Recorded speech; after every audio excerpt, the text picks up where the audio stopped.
Today, the latest weapons, coupled with the fighting skill of the American soldier, stand ready, on the alert all over the world to defend this country, you, the American people, against aggression. This is The Big Picture, an official television report to the nation from the United States Army. Now, to show you part of the big picture, here is Sergeant Stuart Queen.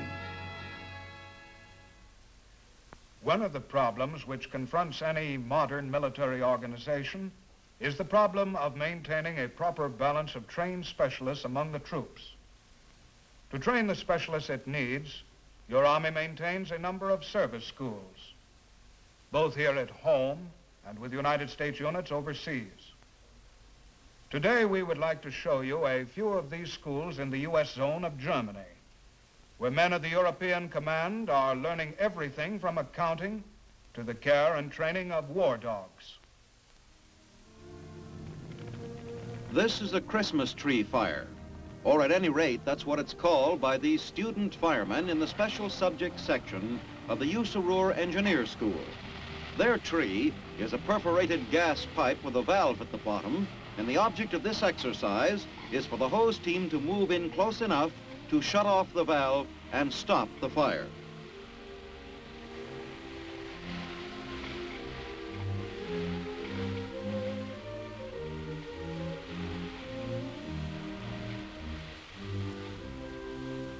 The site of this interesting exercise in practical firefighting is the Bavarian town of Murnau, since 1947, home of the EuropeThe Engineer School.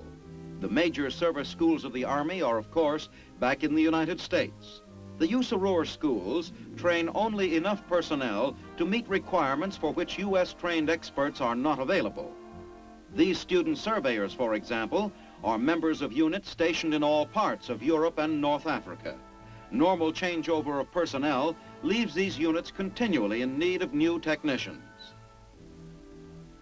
The requirement may be for a heavy equipment mechanic in England, or for a welder in France.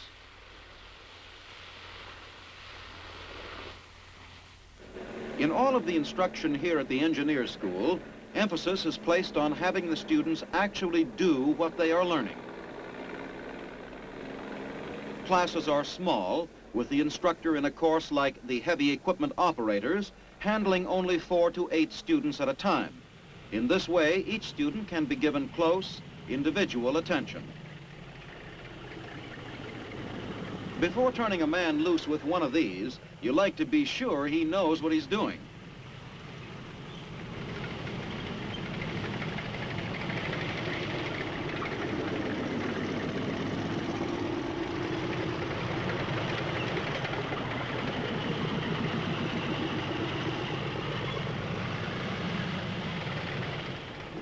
To an Army man, engineer usually calls forth thoughts of one of the most important and most delicate operations in modern warfare, the use of mines, demolition charges, and booby traps.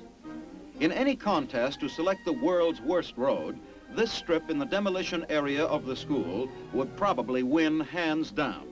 For 8 years, it has served as proving ground to one of the Army's most expert wrecking crews.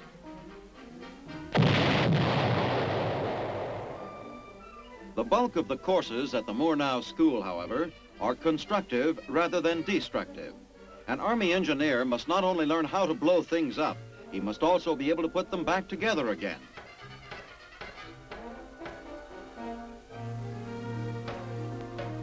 These men are learning how to handle the tools of the carpenter's trade.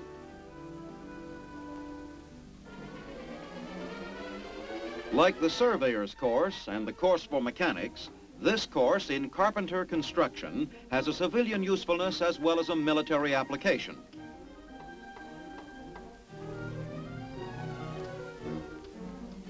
If one of these young men should go on someday to become a carpenter, architect, or construction engineer, he would not be the first to learn his trade or profession in a EuropeThe service school.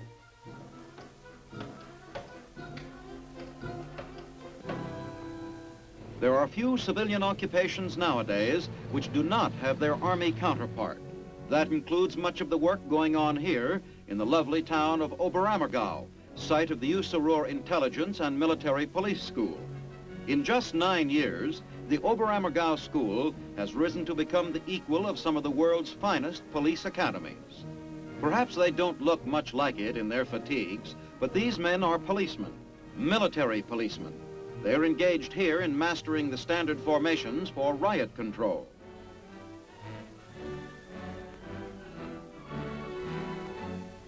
Experts at the Military Police School give instruction in every phase of police work to students selected from Army units and other U.S. agencies throughout Europe and North Africa. Courses are also conducted for students belonging to the armed forces of other NATO powers.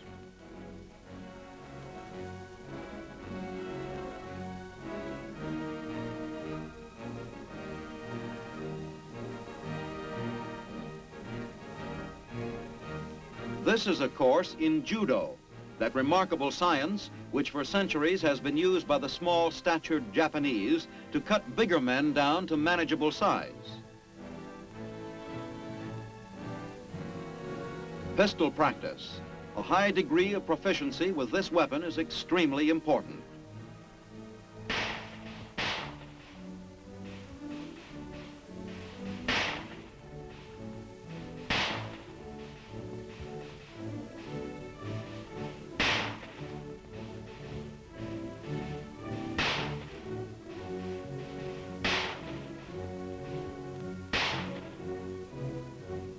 This is a wall search, used by policemen the world over, because it is the safest way to search a dangerous subject.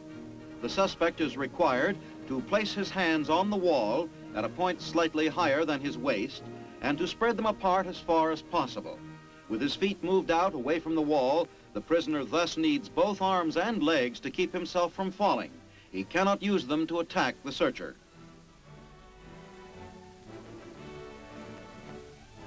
These men are learning the most important phase of good police work, the art of striking a balance between safety for the policeman and fairness to a suspect who may be innocent. This accident is a fake, but a legal one, not an attempt to defraud the driver's insurance company.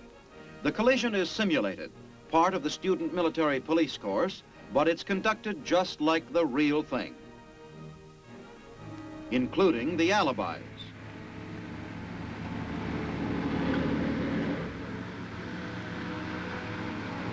Another branch of the Oberammergau School conducts training in intelligence and counterintelligence, training which includes such matters as how to question prisoners of war. And since prisoners of war will not always oblige us by speaking fluent English, the intelligence operative's work also includes intensive foreign language study. One of the byproducts of World War II was the advance it brought about in the field of language studies. New techniques, devised to meet Army requirements, have greatly accelerated the speed with which languages can be taught. A single scrap of information, something learned from a POW or observed by an advance patrol, can sometimes turn the entire course of a battle.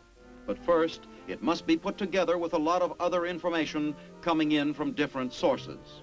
Here, in the combat intelligence section, men and women with special aptitudes are learning the art of fitting together that vast jigsaw puzzle which is the story of a modern military operation. A not insignificant aspect of this work is map making and map reading. A military map must be considerably more complex than an ordinary road map. It must convey a great variety of detailed information, and all of the details must be exceedingly accurate.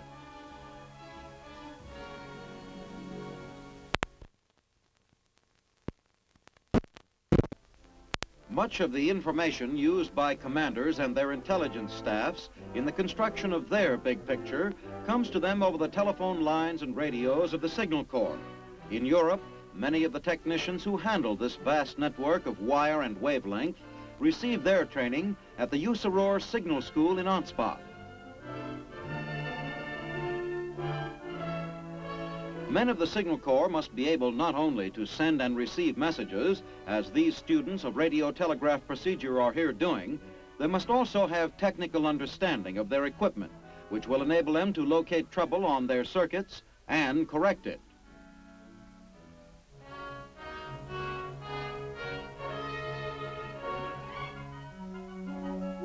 In their work, there is no such thing as calling your local repairman. The fuselage of an L-19, a type of plane used by artillery observers, is employed at the school to demonstrate installation of aircraft radio equipment. As the range of artillery weapons has increased over the years, the problem of accurate observation has also increased. This is one of the solutions. As we have already observed, many students in the EuropeThe schools belong to the armed forces of our NATO allies. Here, Colonel Fink, Commandant of the Signal School, shows Italian Lieutenant Leopold Urbano and Captain Gabriel Midion of the French Signal Corps an illuminated model of the installation.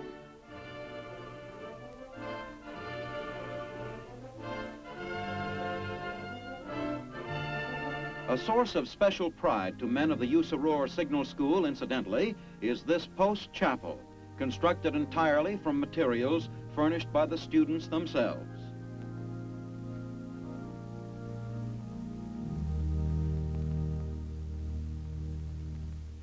The NCO Academy in Munich.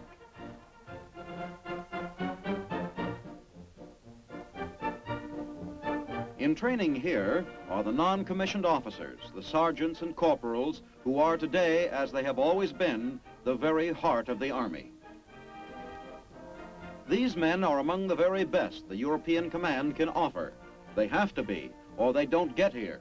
The old-time sergeant was usually a soldier with long seniority who had acquired most of his knowledge in the well-known school of hard knocks. These men are younger, but when they finish at Munich, they know their jobs. Discipline at the academy is strict. Pass inspection here, and you'll pass anywhere.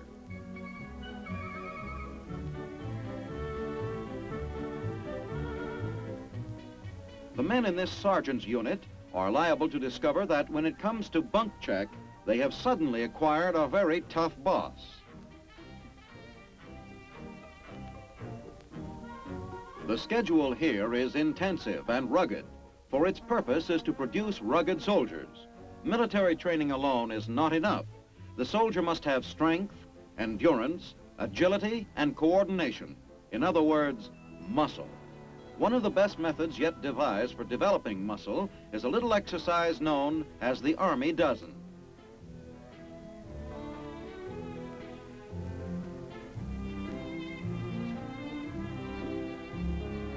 The non-commissioned officer does far more than simply relay instructions received from his superiors. In a combat situation, the outcome of an engagement, as well as the lives of himself and his men, may depend on the good judgment and tactical skill of a single squad leader or platoon sergeant.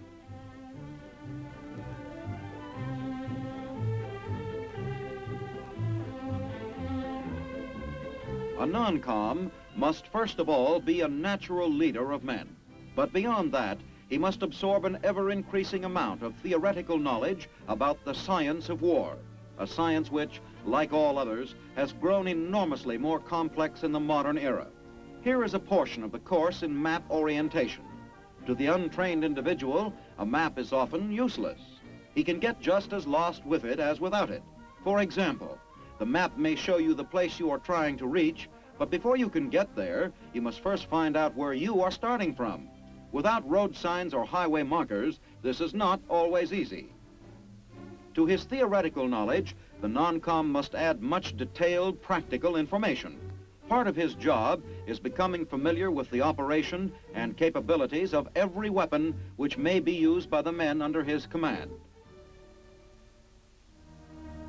Graduation from this Munich NCO Academy, as from any such institution, is a fulfilling experience, leaving each of its graduates with a feeling that he has earned the right to command.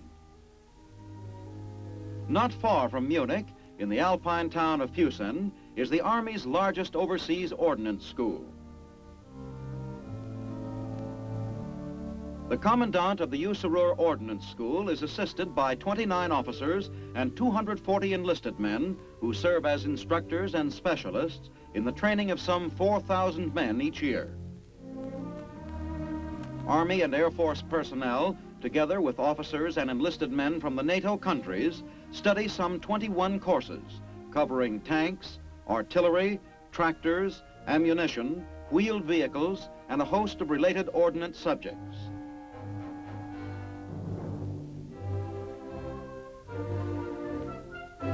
So varied is the work and responsibility of the ordnance today that it is impossible to designate any one of these subjects as typical.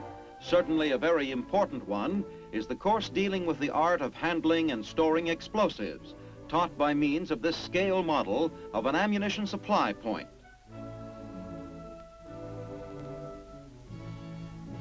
A less glamorous but equally important course teaches the testing and repair of automobile voltage regulators, one of the subjects covered in the 5-week automotive electrician's course.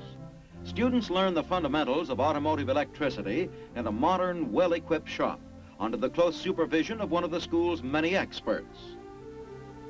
The cutaway model of a Jeep, showing details of the engine, transmission, differential, and brakes, demonstrates to students in the automotive maintenance course the role each part plays in the overall operation of a vehicle.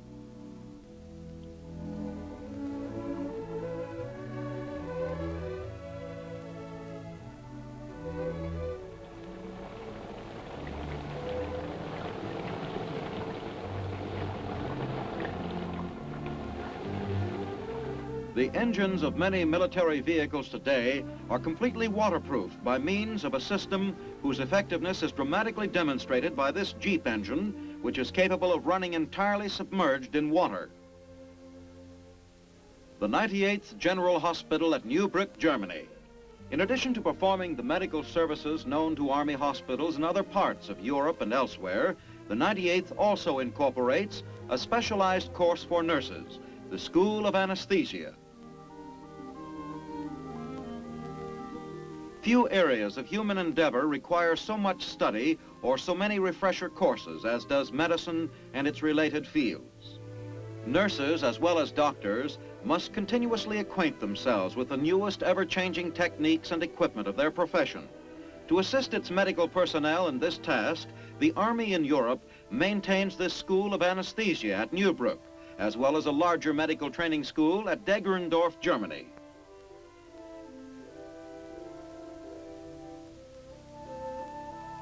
It is a #1 requirement of the Army that every serviceman or woman shall have access to medical treatment of the highest quality. Every effort is expended to care for sick or injured patients, to get them back on their feet again as quickly and efficiently as possible, not only for their own sake, but also to conserve the Army's fighting strength. Under the hospital team concept of the Army Medical Service, doctor, nurse, medical aidman, and the patient himself are united in a single group whose sole purpose is to make an injured man whole or a sick one well.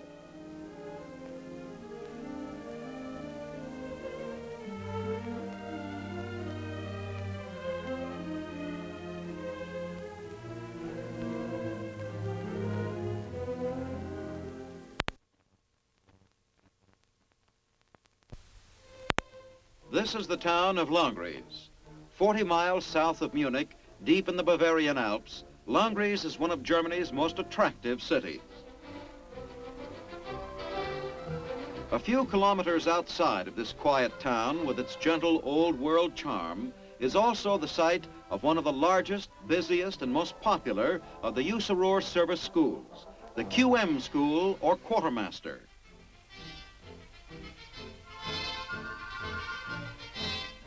It is the Quartermaster Corps which feeds and clothes a soldier. In a service comprising several million men and women, this in itself is a job of staggering proportions.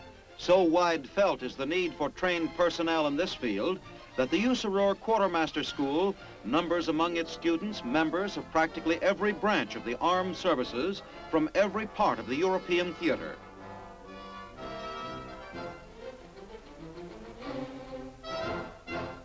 Millions to supply and thousands of different items to be supplied. The equipment for just one soldier represents hundreds of man-hours of work. Even so, the Quartermaster School at Langries, in addition to its regular quartermaster courses, also finds time to conduct what are known in the Army as Adjutant General courses. These are the stenographers, the personnel clerks, the men who make up the payrolls.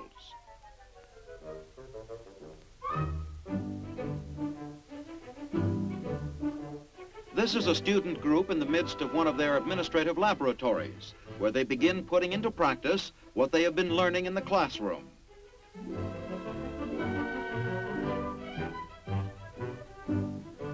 Nobody knows exactly how many documents must be tabulated and filed for each serviceman and his equipment, but it's a lot. As a result, there is probably no office machine, from typewriter to calculator, which does not have its place in the Army. And of course, each machine requires not only an operator to run it, but also a man who knows what makes it run.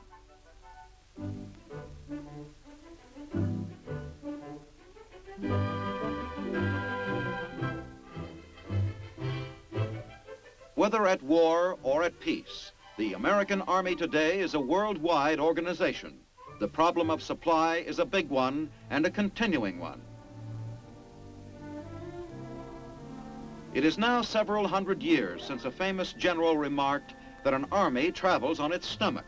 Whatever may be the broad strategic significance of the general's observation, it is certainly true that this subject has always been a matter of great personal concern to soldiers. It is therefore not surprising that fully 1/2 of the courses at the EuropeThe Quartermaster School deal with some aspect of cooking. An Army cook today has a well-earned right to that white hat, which is the traditional badge of the master chef. Cooking for the troops is no longer a simple matter of brewing a few gallons of coffee or frying a mess of flapjacks. The days of hardtack and sourdough are long since past.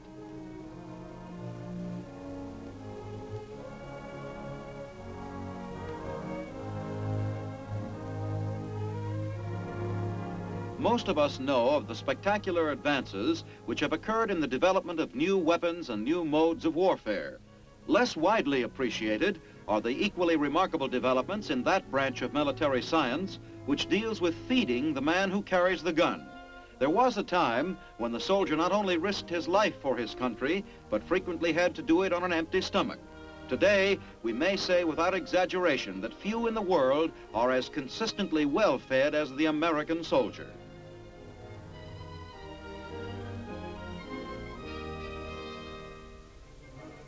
Another place where good food is important and appreciated is the dog branch of the EuropeThe Quartermaster School. Here are trained the war dogs, canny canines recruited from among the very best of European dogdom to serve with the American Army's most famous auxiliary. Thoroughbred or just plain dog, candidates are selected for brains and stamina, not family background.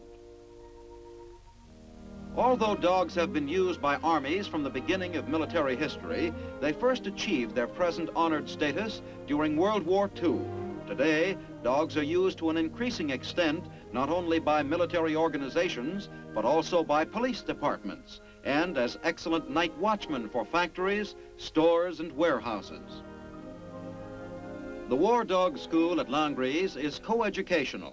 All students, whether human or canine, receive pretty much the same instruction. There are, to be sure, some problems that are peculiar to the four-footed enrollees. But the bulk of their study consists of man and dog learning to work together. Much of the training takes place on an obstacle course not too dissimilar to the regular obstacle course of Army basic training.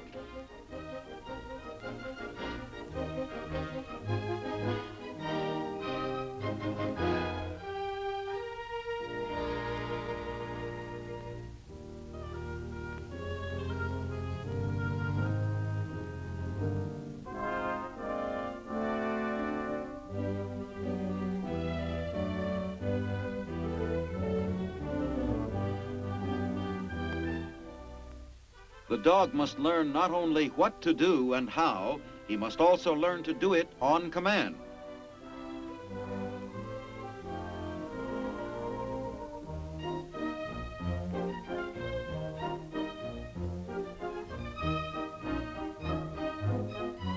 Each dog has the same master throughout the course. 17 weeks are required to complete the dog training course. Instructors at the school are fond of telling their students that the 17 weeks, which is a relatively long course for a service school, is made necessary by the men, not the dogs. The dogs' masters take longer to learn. Dog and master enroll in the school together, take their exams together, pass final inspection together, and stay together throughout their Army careers. Love of man for dog and dog for man is one of the great romantic themes of human history.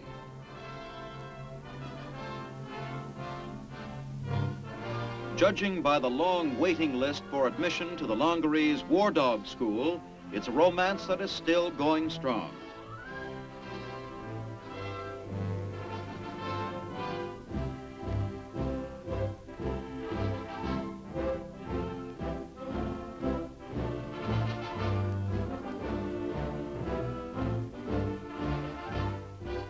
They make a formidable fighting team.